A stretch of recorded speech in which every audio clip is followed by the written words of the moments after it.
Pemirsa, jelang akhir tahun ini pemerintah membentuk tim sapu bersih pungutan liar. Masyarakat bebas mengadu bila pelayanan publik tak beres. Puluhan ribu aduan masyarakat sudah masuk, membuktikan bahwa korupsi sudah menjangkiti semua lini. Barang bukti sendiri yang di sini sekitar 34 juta rupiah, ya, yang di lantai 6. Kemudian yang di lantai 12 ada sekitar 61 juta rupiah itu tunai. Kemudian yang dalam bentuk tabungan ada sekitar 1 miliar rupiah. Wow.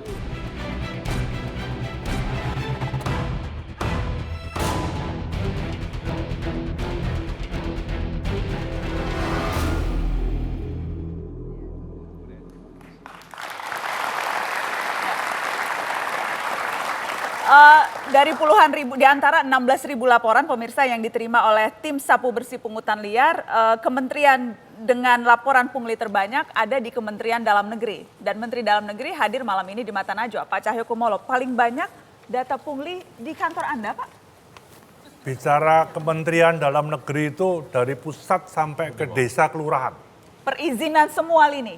Ya, yang paling besar adalah masalah perizinan, laporan masyarakat. Yang kedua berkaitan dengan proses pembuatan EKTP, mengajukan kartu keluarga, kemudian akte kelahiran, surat bukti yang lain. Nah, tapi yang terbesar adalah masalah perizinan. Kami akui itu memang.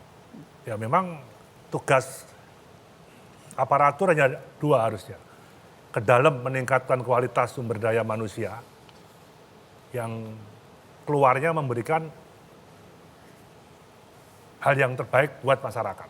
Pak, saya ingin tahu sanksi kepada mereka-mereka yang sudah jelas-jelas terbukti bersalah agar ada efek jera. Apakah Anda banyak memberikan sanksi, Pak, ke anak buah yang nyata-nyata melakukan pungli? Kita tidak usah bicara korupsi yang skala besar ya. Kalau di kementerian saya selama 2 tahun itu sudah hampir 90 orang yang saya beri sanksi. Berapa, maaf Pak? 90 orang. Ya. Sanksi pemecatan? Ada yang dipecat, ada yang kami turunkan pangkatnya, ada yang dia malu akhirnya mundur sendiri. Itu juga karena berkat KPK juga. Contoh penerimaan mahasiswa IPDN. Kami ajak KPK, sekarang clear semua, tertib rapi. Tapi urusannya memang bukan uang ya. Ini mau 1 hari atau mau 1 minggu. Yang biasanya bisa 1 hari, kenapa 1 minggu? Nah, saya kira memang inilah yang dikeluhkan oleh masyarakat. Jadi laporan kalau Kemendagri mulai pusat sampai daerah bukan berarti punglinya, tapi ini keberatan masyarakat. Nah, oleh karena itu saya sudah mencabut 3.139 perda yang berkaitan dengan perizinan tadi, yang berkaitan dengan pungutan. Kalau orang buat SIM, buat KTP, RT buat surat, mesti ninggali RW, kelurahan, kecamatan, dan seterusnya. Ini sudah hilang semuanya. Jadi memperingkas birokrasi ini. Jadi loket-loket itu amplop-amplopnya tidak terlalu banyak disebar lagi. Iya. Itu salah satu cara yang efektif menurut Anda, Pak Agus? Salah satu yang kami usulkan juga pengawasan internal. Jadi kami mengusulkan kepada pemerintah, pengawasan internal itu jangan, misalkan di kabupaten, itu jangan di bawah bupati. Supaya dia bisa melakukan check and balances kepada bupati dan seluruh stafnya. Kalau pengawasan internal di provinsi juga jangan di bawah gubernur. Nah ini sebaiknya juga begitu, di Kementerian Dalam Negeri jangan di bawah menteri. Jangan di bawah menteri. Itu kan sebetulnya model itu kita temukan di banyak negara ya.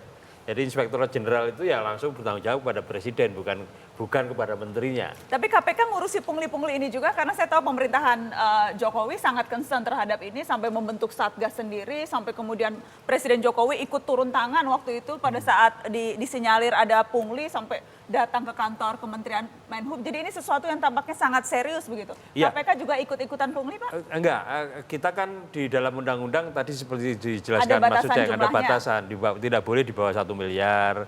kemudian harus menarik perhatian masyarakat, kemudian harus ada penyelenggara negaranya. Yang ini juga dalam diskusi kita dengan teman-teman yang aktivis anti korupsi kan masih ada gap antara UNCAC dengan kita. Oke. Ya, oleh karena itu kalau saya sebetulnya pengennya pungli hanya ditangkepi tidak selesai. Harus ada perubahan tingkah laku setelah itu apa. Jadi sistem baru harus diperkenalkan. Orang itu harus kemudian tadi kan korupsi itu akan bisa berkurang kalau sebenarnya sistem itu transparan. Oke. Itu yang sangat penting sebetulnya. Nah, dan masyarakat punya partisipasi untuk mengontrol sistem itu. Oke. Itu Saya yang ingin sangat masih penting. melanjutkan lagi soal pungli, tapi kita harus break dulu. Setelah ini kita akan kembali, jangan kemana-mana.